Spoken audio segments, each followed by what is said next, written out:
mengapresiasi, mendukung langkah-langkah yang dilakukan pemerintah daerah Batu Nagam tentang sudah meluncing Agam Cakap yang launching beberapa minggu yang lalu, dan alhamdulillah saya juga hadir di situ, undang Dinas Pendidikan.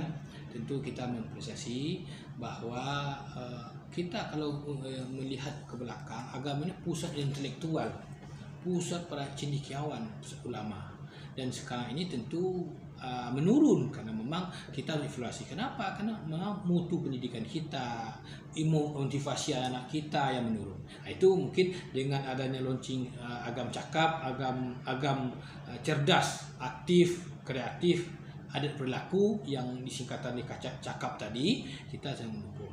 Walaupun sebelumnya memang tokoh-tokoh kita dahulu setelah mendorong 5 konsep awal, itu anak-anak yang kokoh akidah, anak taat beribadah, berakhlakul karimah. 3 konsep awal ini adalah di garis perjuangan Hamka, Natsir, Agus Salim.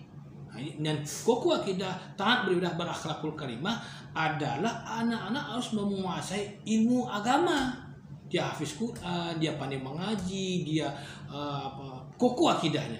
Yang terakhir anak yang santun. Nah, santun kalau sekarang ini kan adat perilaku. Nah, itu kan mungkin bahasa yang berbeda, adat perilakunya. Kokoh akidah, tanah berakhlakul karimah. Akhlakul karimah, akhlak yang mulia. Itu di sini cakep tadi. Anak-anak yang berpunya adat, punya perilaku baik, santun. Anak-anak agam santun, dia jujur, dia gigih, itu kan suatu dia bahasanya lembut.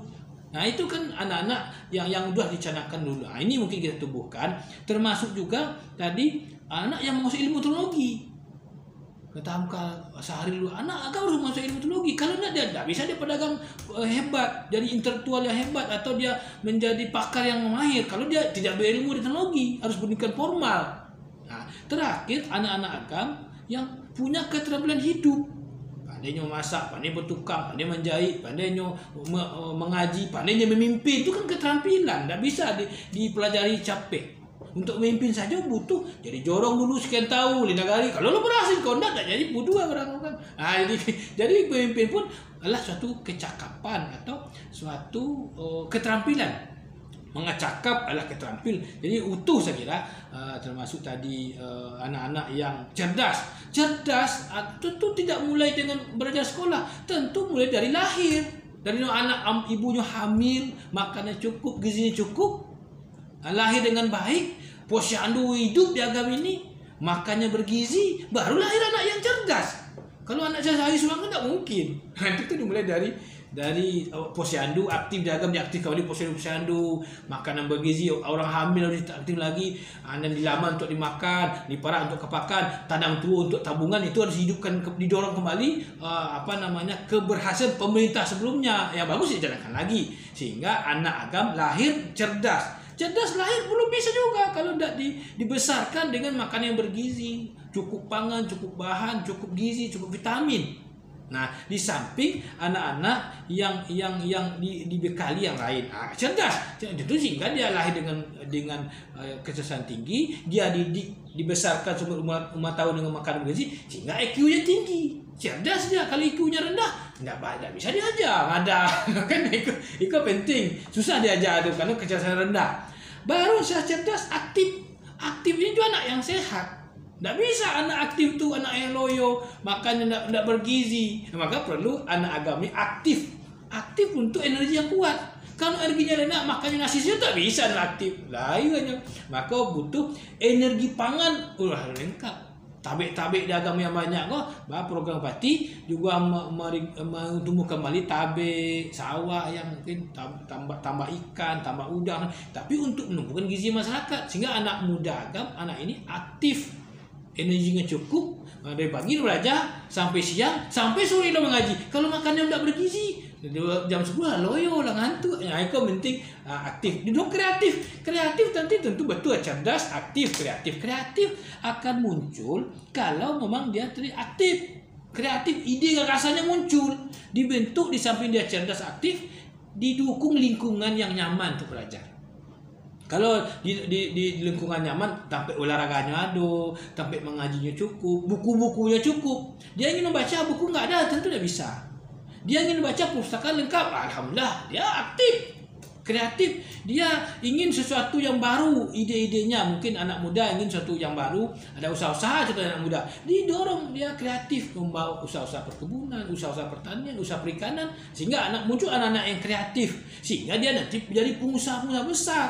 Dia seorang ulama, pesantren, diberi kesempatan kreatif, bisa berceramah dari muda. Walaupun selama tokoh-tokoh ulama di agama diberi kesempatan anak madrasah aliyah, SMA ini untuk ikut ceramah dulu, baru ulama kita, dia kreatif nyampein ide-ide gasanya. Dia menjadi ulama besar nanti. Nah, itu yang kreatif, termasuk tadi adat perilaku.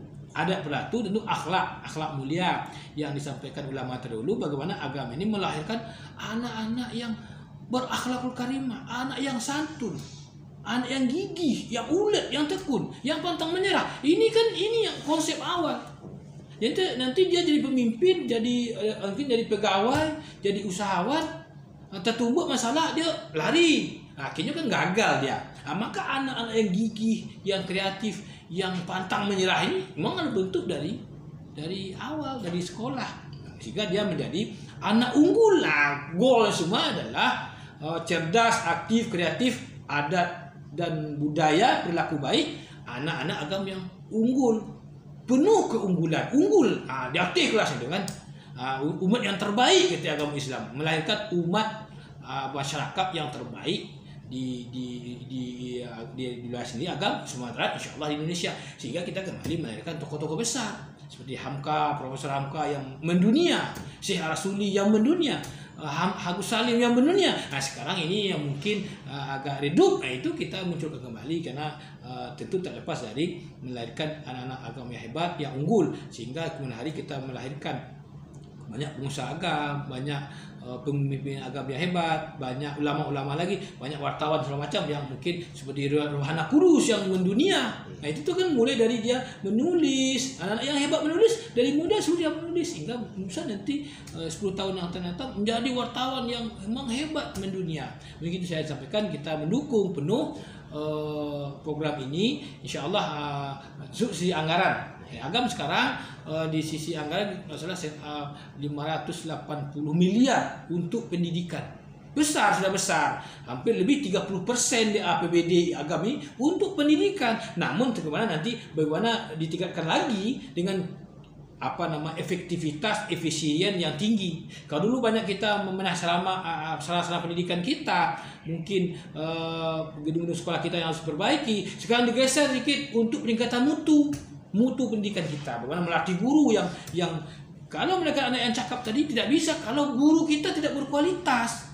Guru-guru MDA kita gajinya 1 juta, gaji 300 sebulan. Itu tidak mungkin kita melahirkan. Karena keunggulan akan dilahirkan dengan sarana yang baik, guru yang berkualitas,